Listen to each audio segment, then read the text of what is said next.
Samantala, Nations girl group na BINI may pasilip sa kanilang bagong special tour single na Shaggy na surpresa nila sa kanilang mga blooms.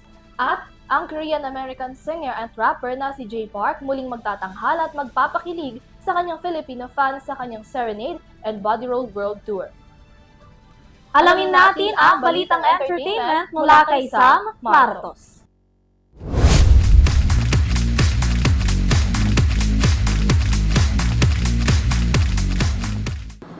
Dumako naman tayo sa mundo ng entertainment para sa ating balitang showbiz. Handa na ba ang mga blooms dahil maglalabas muli ang Nations girl group na BINI ng kanilang special tour single na Shaggy D? Patuloy ang pagbibigay ng sorpresa ng Nations girl group na BINI sa kanilang mga tagahanga dahil inanunsyo na nila ang kanilang paparating na special tour single na pinamagatang Shaggy D. Sa kanilang social media account, inilabas na nila ang short video clip kung saan sinasayaw ng grupo ang isa sa kilalang laro ng 90s dito sa bansa, ang Shaggy D. Ito ay espesyal na ginawa para sa mga blooms dahil ang cover art nito ay dinisenyo mismo ni Maloy Recalde o mas kilala bilang BINI Maloy.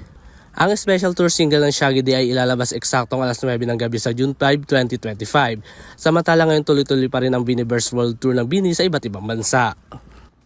Samantala sa iba pang balitang showbiz, Jaywalkers, mark your calendars dahil muli magbabalik sa bansa ang American singer and songwriter na si Jay Park para sa kanyang nalalapit na World Tour concert.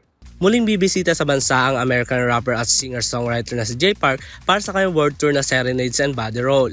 Nakilala si Park bilang born entertainer dahil sa kanyang charismatic performance at stage presence pagdating sa pagpe-perform. Matatandang huling bumisita sa bansa si Jay Park na mag-concert ito noong 2019 na pinamagatang Sexy Forever. Mabibili naman ang nalalapit na World Tour concert ticket nito sa halagang 2,750 pesos hanggang 15,000 pesos. Samantala magaganap naman ang Serenades and Body and Roll Concert Tour sa darating na June 28 sa New Frontier Theater sa Quezon City. At yan ang ating balitang showbiz. Muli ako si Sam Martos. Balik sa inyo Mia, Henry at Vanessa.